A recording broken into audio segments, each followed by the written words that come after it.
আমি 2012 সাল থেকে অল ইন্ডিয়া নিউজ দেখছি এবং তাদের যে নির্ভীক সাংবাদিকতা, নির্ভীক সংবাদ পরিবেশন করা, আমি সত্যি অভিভূত এবং আমি ওদের শ্রীবৃদ্ধি কামনা করি। যেভাবে নতুনভাবে ওরা সাজছে, আরও বেশি করে ওরা মানুষের পাশে থাকুক এবং মানুষের কাছে সত্য সংবাদ পরিবেশন করুক।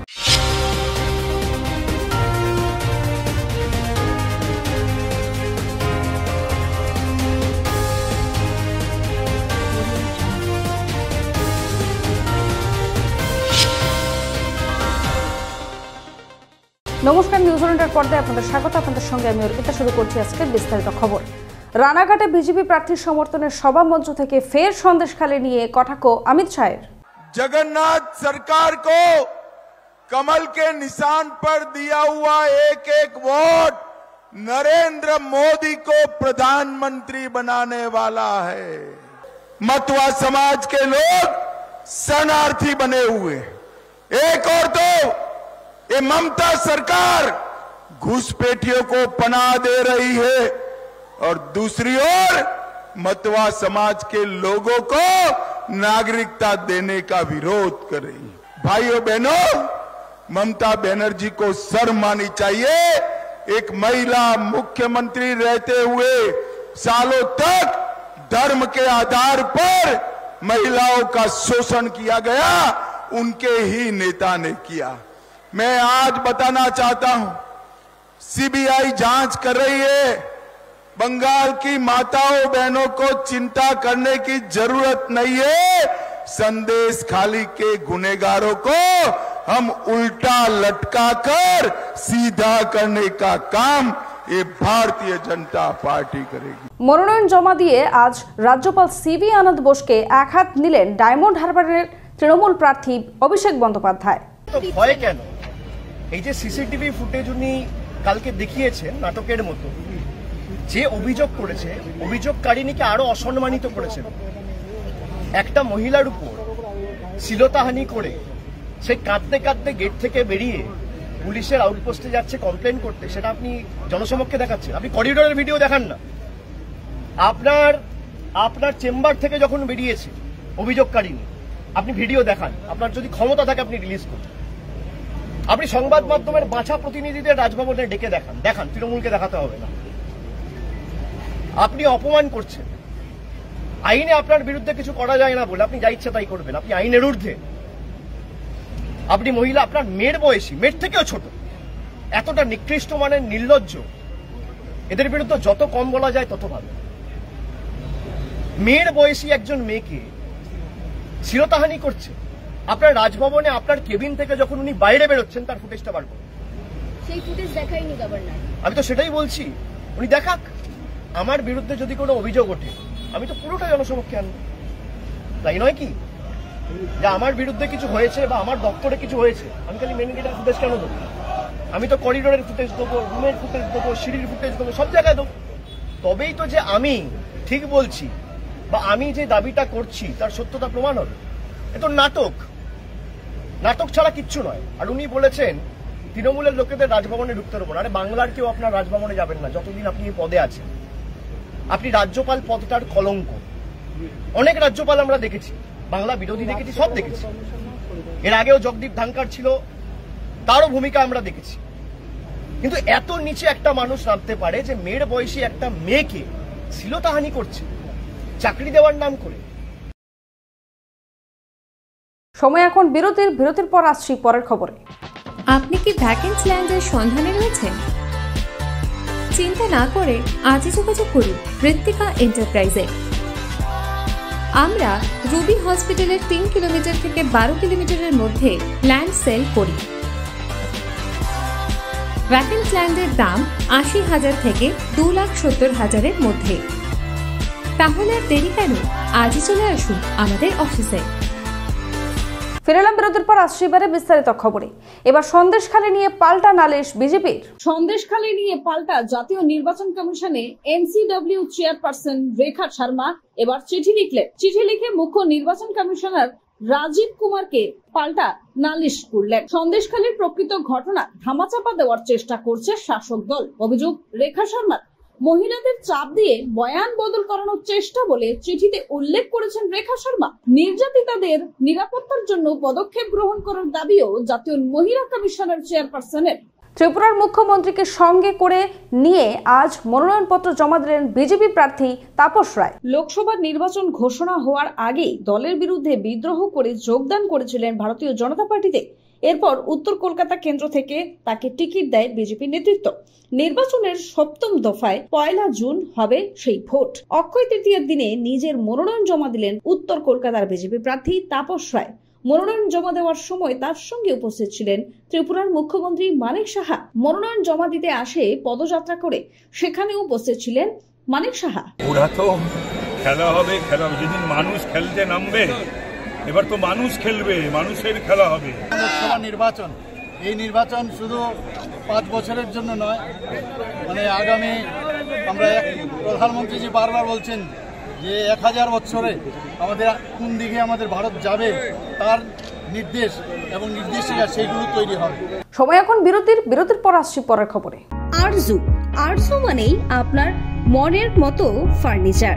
আসুন দেখে নিন আপনার পছন্দ অনুযায়ী অফিস বা ঘর সাজানোর জন্য নতুন ডিজাইনের ফার্নিচার। ডিজাইনেবল সোফা, আলমারি, ড্রেসিং টেবিল, অফিসের জন্য রকমারি চেয়ারের সাথে দোলনা, বিভিন্ন রকম ডিজাইনেবল ফার্নিচার। তাহলে আর দেরি না করে চলে আসুন আরজুতে। 74 Rajdanga Gold Park, Kolkata 700107। 52D Raja SC Mullick Road, Jadavpur, Kolkata 700032। Phone number 8100472255, 8240411427। ফিরলাম বিরতির পর আসছে এবারে বিস্তারিত খবরে। আজ মনোনয়নপত্র জমা দিলেন উত্তর কলকাতার প্রার্থী সুদীপ বন্দ্যোপাধ্যায়। উত্তর কলকাতা জেলার নির্বাচিত আধিকারিক দফতরে মনোনয়নপত্র জমা দিলেন উত্তর কলকাতার তৃণমূল কংগ্রেসের মনোনীত প্রার্থী সুদীপ বন্দ্যোপাধ্যায়। সঙ্গে ছিলেন রাজ্যের মন্ত্রী শশী পাজা, অতীন ঘোষ, তৃণমূল কংগ্রেসের কাউন্সিলর সহ প্রমুখ। এরপর সাংবাদিকদের মুখোমুখি হয়ে কি বললেন সুদীপ বন্দ্যোপাধ্যায় শুনে নেব। আমি যখন নির্বাচনে লড়ি তখন আমি দেখি জয়টাকে অর্জুনের পাখির চোখ দেখানো। এবারও তাই দেখছি আর এগোচ্ছি। আর প্রতিবার লক্ষ্য থাকে গতবার যে ভোটে জিতেছি এবার যেন তার থেকে বেশি ভোটে জিতেছি। আজ যাদবপুর লোকসভা কেন্দ্রের বিজেপি প্রার্থী শিক্ষাবিদ ডক্টর অনির্বাণ গাঙ্গুলি মনোনয়নপত্র জমা দিলেন। তার আগে গড়িয়া মোড় থেকে টালিগঞ্জ মেট্রো পর্যন্ত পদযাত্রা করলেন। উক্ত পদযাত্রায় উপস্থিত ছিলেন তার সাথে কেন্দ্রীয় রেলমন্ত্রী অশ্বিনী বৈষ্ণব। খুব ভালো ফল এক্সপেক্ট করছি। আমরা বারবার মানুষকে বলছি যে ভারতীয় জনতা পার্টিকে তারা একবার যাদবপুর লোকসভা থেকে জেতা। সবাইকে দেখেছে, সবাইকে মানুষ পরীক্ষা করেছে, সব দলের প্রতিনিধিদের দেখেছে। কাউকে মানুষ এখান থেকে দ্বিতীয়বার জেতায়নি বা সুযোগ দেয়নি কোনো একজন প্রতিনিধিকে। আমাদের একবার জেতাক, আমাদের সুযোগ দিন। সময় এখন বিরতির পর আসছি পরের খবরে। গাড়ি চালানো শিখতে চান? দীর্ঘ 24 বছর ধরে সরকার অনুমোদিত স্কুলে মহিলা এবং পুরুষদের গাড়ি চালানো শিখিয়ে এবং ড্রাইভিং লাইসেন্স দিয়ে রোজি রোজগারের সুবন্দোবস্ত করে দেওয়া হয়। এক্ষুনি চলে আসুন সরকার অনুমোদিত নস্কর মোটর ট্রেনিং স্কুলে, তিলচলার থানার সামনে, ভিআইপি নগর এবং অজয়নগর, মুকুন্দপুরে।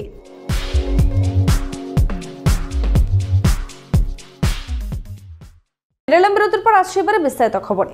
ভবতারিণীর আশীর্বাদ নিয়ে মনোনয়নপত্র জমা দিলেন সায়ন্তিকা বন্দ্যোপাধ্যায় ও সৌগত রায়। দক্ষিণেশ্বরের মা ভবতারিণীর কাছে পুজো দিয়ে সায়ন্তিকা বন্দ্যোপাধ্যায় এবং সৌগত রায় মনোনয়ন জমা দিলেন। 1 জুন দমদম লোকসভার ভোট, একই দিনে বরানগর কেন্দ্রীয় উপনির্বাচন। বারবার একসঙ্গে প্রচারে দেখা গিয়েছে সায়ন্তিকা বন্দ্যোপাধ্যায় এবং সৌগত রায়কে। এবার মনোনয়নের দিনেও একসঙ্গে পুজো দিলেন দক্ষিণেশ্বর মন্দিরে।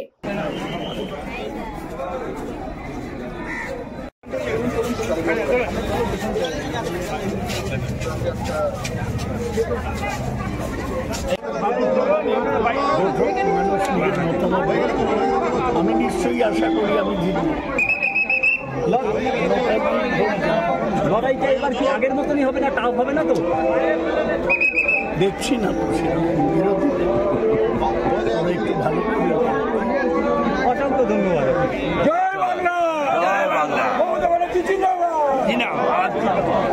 ঝাড়খণ্ড রাজ্যের পালামুতে কর্মী সভায় মন্তব্য তেজস্वी যাদবের। आज हमको डॉक्टर बोला कि तेजस्वी जी अब आप रैली मत कीजिए, सभा मत कीजिए, आपको गंभीर चोट आया है हड्डी में और आप कम से कम 3 हफ्ता बेड रेस्ट लीजिए। हम डॉक्टर साहब को बोले 3 हफ्ता हम बेड रेस्ट ले लेंगे तो चुनावे उड़ा जाएगा। हम बोले डॉक्टर जी को कि अब इसी अवस्था में देखिए, जब तक मोदी जी को बेड रेस्ट नहीं दिला देते तेजस्वी बैठेगा नहीं। आज देखिएगा पूरा बेल्ट लगा करके दर्द का सुइया दिन रात लेकर के आप लोगों के बीच आ रहे हैं आशीर्वाद लेने, समर्थन लेने। সময় এখন বিরতির পর আসছি পরের খবরে। রুবি হসপিটালের খুব কাছে বিমান্তা হোটেলের পাশে Ruby guest house. Ruby guest হাউসে আসলেই আপনারা কম দামে পেয়ে যাবেন রুম ভাড়া। তাহলে আজই চলে আসুন রুবি গেস্ট হাউসে। Ruby guest house. ফিরেলাম বিরতির পর আসছি এবারে বিস্তারিত খবরে। তেলেঙ্গানার সভা থেকে ফের কংগ্রেস নেতাকে এক হাত নিলেন নরেন্দ্র মোদী। कांग्रेस के शहजादे चुनाव से पहले मोहब्बत की दुकान लेकर निकले थे, लेकिन चुनाव आते ही मोहब्बत की दुकान का बोर्ड उतर गया है। शहजादे अब समाज में जहर घोलने में जुट गए हैं। टुकड़े टुकड़े गैंग को कंधा देने वाले देश के टुकड़े करने की बात कर रहे हैं। शहजादे के एक एडवाइजर है, वो अमेरिका में रहते हैं। उन्होंने कहा है कि दक्षिण भारत के लोग अफ्रीकन है, उन्हें तेलंगाना के लोग अफ्रीकन लगते हैं। जानते हैं क्यों? क्योंकि उन्होंने आपकी चमड़ी का रंग पसंद नहीं आता। कौन अफ्रीकन है, कौन भारतीय है, अब ये कांग्रेस हमारे रंग से तय करेगी। এখনকার মতো এই পর্যন্তই। দেখতে থাকুন নিউজিল্যান্ডের খবর মানি আমরা। শুভরাত্রি।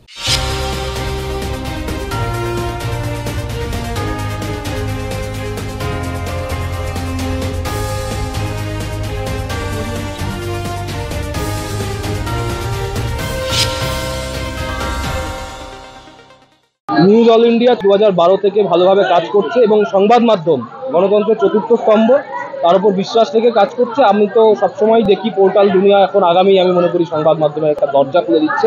আপনারা সবাই এই উদ্যোগের পাশে থাকবেন। এই যারা ছোট ছোট আমাদেরই প্রজন্মের ছেলেমেয়েরা কাজ করছে সবাই একসাথে থাকবেন, এটা আশা করছি, আহ্বান করছি। নিউজ অল ইন্ডিয়া খবর মানি আমরা সকলে যারা ভালো খবর দেখতে ভালোবাসি।